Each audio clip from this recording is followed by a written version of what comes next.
Welcome. We're jumping right into the book 140 Must Know Meds to break down two really important drugs. Alteplase, the heavy-hitting clot buster, and Atorvastatin, a cholesterol medication you're going to see all the time. So here's our game plan. We'll start with Alteplase and its super important nursing care. Then we'll switch over to Atorvastatin and what you absolutely need to watch out for. Let's get into it. All right, first up, Alteplase, or TPA. Now, this is a serious high alert medication. We're talking about a powerful tool for those critical moments like a stroke or a heart attack, where literally every single second matters.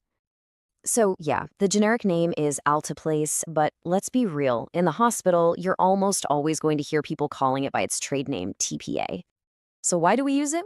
What are its indications, or دواعي الاستعمال? Well, it's for the big, life-threatening events caused by blood clots, a massive heart attack, an acute ischemic stroke, and you'll even see it used sometimes to bust a clot in a blocked central line. Now, the way this drug works is actually pretty brilliant. It doesn't just thin the blood. No. It's smarter than that. It basically hijacks the body's own natural clot-busting machinery. It finds plasminogen and converts it into plasmin. And plasmin is like a pair of molecular scissors that just shreds the fibrin holding that dangerous clot together. And that cool mechanism puts it right in the therapeutic class of thrombolytics, which literally means clot busters. Pharmacologically, we call it a plasminogen activator, which tells you exactly how it gets the job done. Okay, let's get to what's probably the most important part for us, the critical nursing care. When your patient is getting Alteplase, your role is absolutely vital. You are the safety net. So, as a nurse, the second you hear TPA, what is the number one giant flashing red light that should immediately pop into your head? What's the biggest danger? That's it, bleeding, or a nazif. This is the big one. The drug is so good at busting clots that it can also stop the body from forming necessary clots, and that can lead to some really catastrophic bleeding. This means your assessment has to be on point. If your patient has any active bleeding, this drug is a non-starter, absolutely contraindicated, and you have to be incredibly careful with patients who've just had surgery or have crazy high blood pressure because the risk of a brain bleed, an intracranial hemorrhage, is very, very real. And just look at this monitoring schedule. This tells you everything you need to know about how serious this risk is.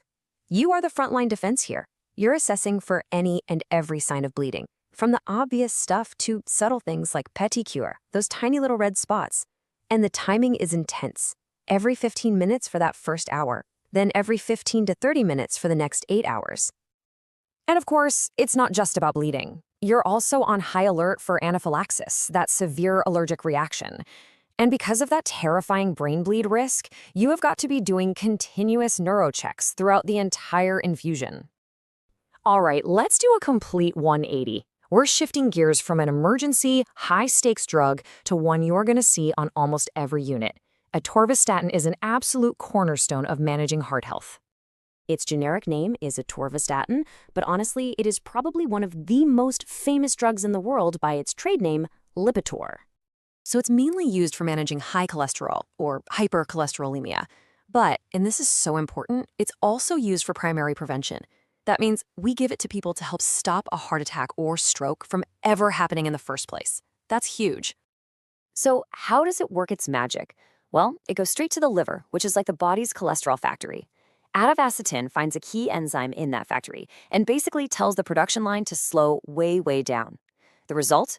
Less of that bad LDL cholesterol floating around in the blood. So therapeutically, it's a lipid-lowering agent.